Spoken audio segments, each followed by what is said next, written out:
There is one setting on your sprinkler timer that is quietly destroying your lawn's root system every single day it runs. Not the wrong grass seed, not the wrong fertilizer, not the wrong mowing height. One setting, on the timer you set once and never touched again. Here is how you know if this is happening to you.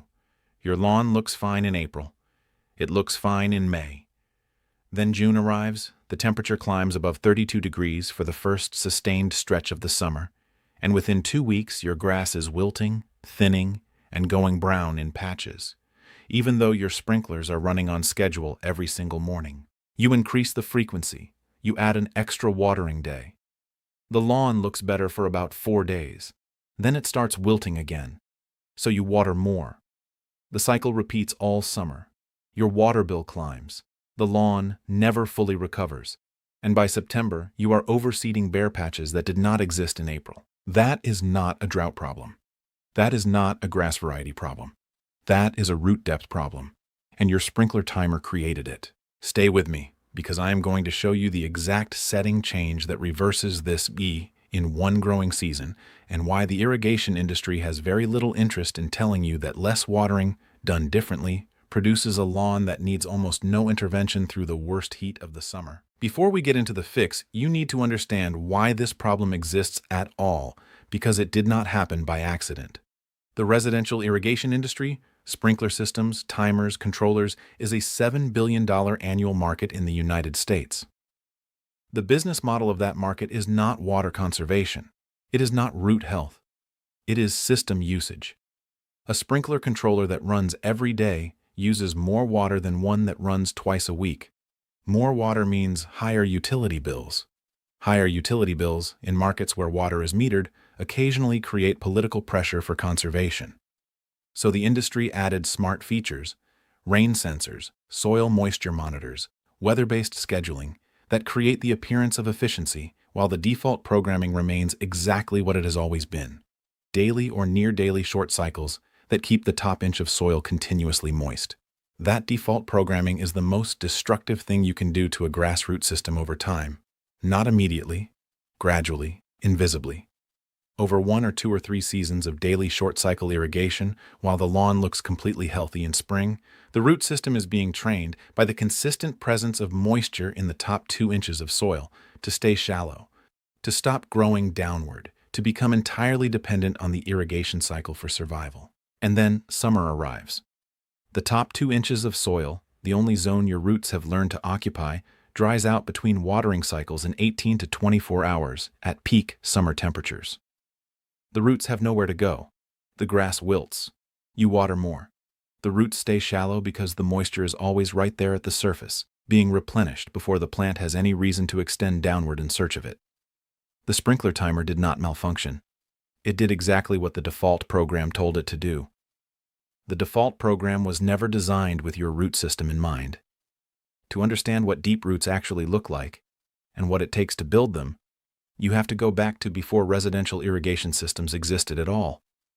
Before the 1950s, before affordable residential sprinkler systems became widely available, American homeowners who wanted a lawn that survived summer heat had exactly one option: build a grass plant with a root system deep enough to access subsoil moisture that does not evaporate.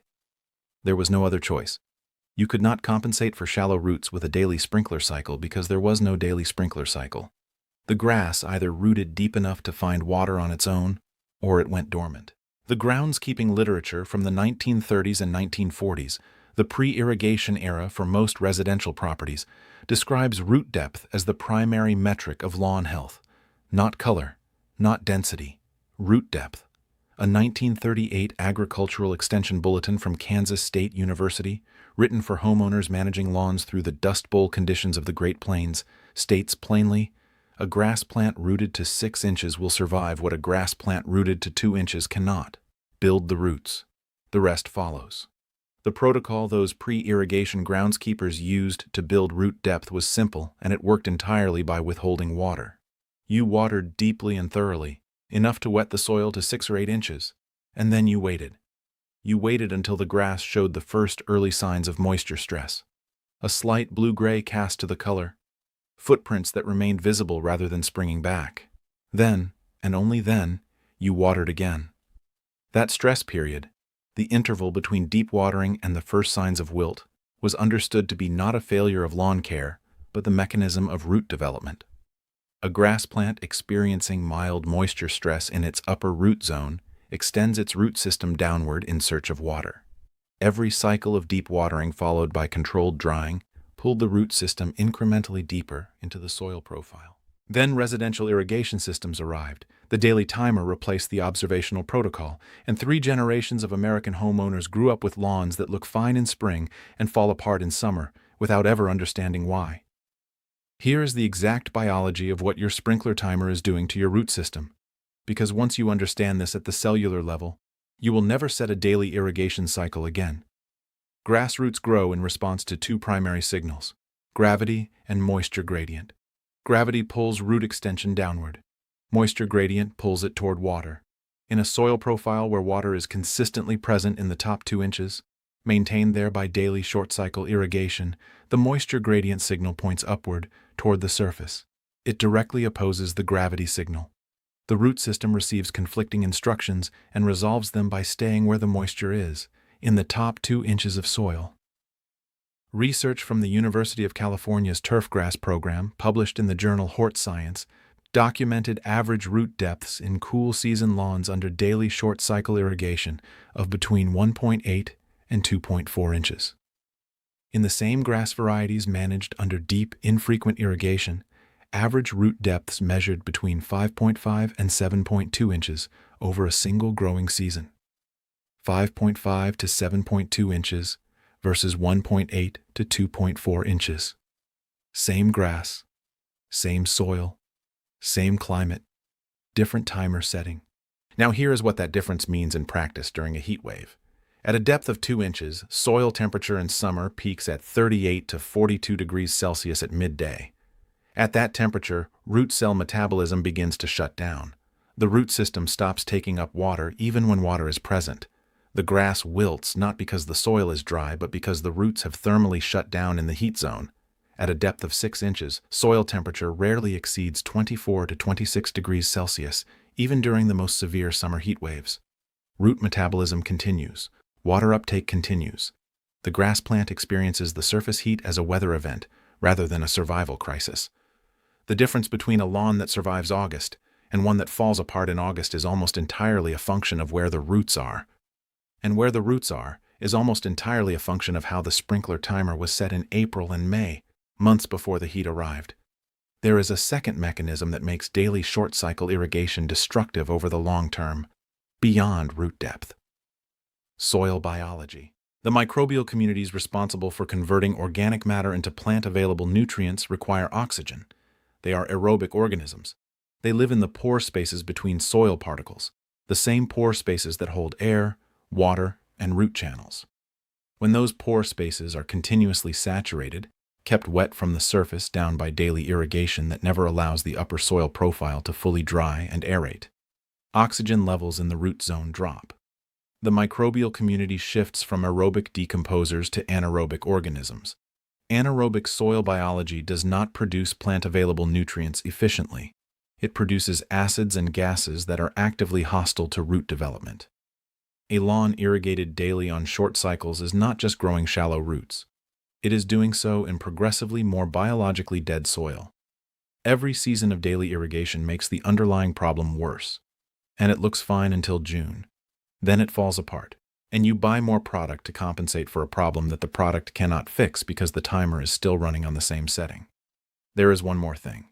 Disease. Fungal diseases, brown patch, dollar spot, Pythium blight, are the most common and most destructive diseases in residential lawns across the United States. All of them thrive in one specific set of conditions: warm temperatures, high humidity, and continuously moist leaf tissue.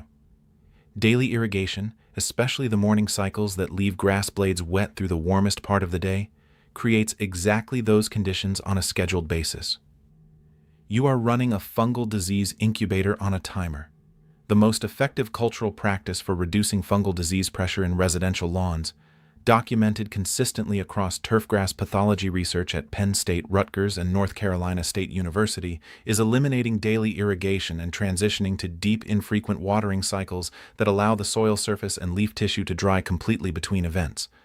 The fungal disease problem and the root depth problem have the same cause. The same solution fixes both. Here is the exact protocol. 3 changes to your irrigation program starting this week. Change 1. Turn off the daily cycle completely. I mean completely. Not reduce it. Eliminate it. Your grass does not need water every day. It needs water deeply, infrequently, and at the right time. The daily cycle is the problem. Turning it from 7 days to 5 days does not fix the problem.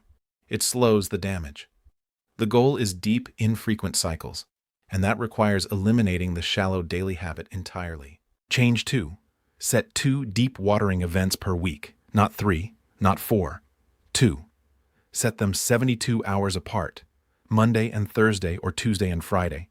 Set each cycle to run long enough that the water penetrates to a depth of 6 inches in your soil type. Here is how to know if you are hitting 6 inches. Immediately after the cycle ends, push a standard 6-inch screwdriver into the lawn. If it slides into the handle with minimal resistance, you have reached target depth. If it meets resistance before 4 inches, you need to run the cycle longer. For most residential sprinkler systems on average loam soil, reaching 6-inch penetration requires between 45 and 60 minutes of runtime per zone. On clay soil, which absorbs water more slowly, you may need to run 2 shorter cycles with a 30-minute gap between them to prevent runoff, a technique called cycle and soak. Change 3. Move your irrigation window to between 4 and 6 a.m., not 7 a.m., not 8 a.m., pre-dawn. Here is why this specific window matters beyond just avoiding evaporation. Grass blades have a natural moisture film in the pre-dawn hours, dew or residual atmospheric moisture, that makes the leaf surface more permeable to the small amounts of mineral nutrition carried in irrigation water. Pre-dawn irrigation also ensures the grass blade surface dries completely by mid-morning, before the peak humidity window for fungal spore germination, which occurs between 8 a.m. and noon. Shifting your irrigation start time from 7 a.m. to 4 a.m. reduces fungal disease pressure measurably without any other change to your lawn care program. Research from the University of Georgia's Turfgrass Science program found that cool season and warm season turf plots irrigated in the pre-dawn window showed between 30 and 47% lower incidence of dollar spot and brown patch infection compared to plots irrigated at dawn or mid-morning under identical temperature and humidity conditions. 30 to 47% from a timer adjustment. Now here is the part that takes discipline, because it is the part where most homeowners abandon the protocol. For the first 2 to 3 weeks after switching from daily to twice-weekly irrigation, your lawn will show mild stress symptoms during the dry intervals, a slight blue-gray cast, footprints that stay visible for a few seconds longer than usual. The grass is telling you it is looking for water and not finding it at the depth it is currently rooted to. Do not water. This is the signal you want. This mild stress is the mechanism of root extension. The grass plant is right now sending root cells downward in search of moisture. Every day you hold the irrigation schedule during this stress period, the root system goes deeper. By the end of the 3rd week, the stress symptoms will begin to disappear between irrigation events, not because the grass has adapted to less water, but because its roots have found the water that was always there, deeper in the soil profile, waiting. By the end of 6 weeks on this protocol, the soil screwdriver test will show you something different. The screwdriver that used to meet resistance at 3 inches will slide deeper. The root system has moved. It will not move back as long as you hold the schedule. One additional tool that accelerates this process dramatically: a soil moisture meter. Available online for $10 to $15. Push the probe 4 inches into the lawn soil 48 hours after a watering event. If the reading is still in the moist range, skip that week's 2nd irrigation event entirely. The goal is to irrigate only when the 4-inch zone has dried to the borderline between moist and dry. This trains the roots to the exact depth of the probe. The average American household with an in-ground irrigation system spends between $1,200 and $2,400 per year on water for lawn irrigation, according to the EPA's WaterSense program data. Homes that transition to deep twice-weekly irrigation cycles, calibrated to soil depth rather than a fixed daily schedule, reduce outdoor water consumption by between 30 and 50% on average, according to the same EPA dataset. On a $1,800 annual irrigation bill that is between $540 and $900 in annual savings every year, without buying anything, without installing anything, by changing 2 numbers on a timer you already own. And the lawn that results from this change is more drought-resistant, less disease-prone, and more biologically active than the one you were maintaining on the daily cycle. You spend less money and get a better lawn. The irrigation controller manufacturers know this. The smart controller features, the soil sensors, the weather integrations, the app-connected scheduling, are sold as solutions to water waste, while the default daily programming that ships with every basic timer on the shelf remains unchanged. The default is not an oversight. The default is revenue. This weekend, do the screwdriver test. After your next irrigation cycle, push a 6-inch screwdriver into the lawn. Tell me in the comments how deep it goes before it hits resistance. I want to know what daily short-cycle irrigation has actually done to root depth in lawns across the country. Then make the 2 changes. Turn off the daily cycle. Set twice-weekly pre-dawn deep irrigation. Come back in 30 days and tell me what happened. If this gave you a real reason, a biological mechanism, not just a tip, to change how you water, hit the like button. Share it with someone whose lawn falls apart every June despite running sprinklers every morning. They are not watering too little. They are watering wrong. I'll see you in the next one.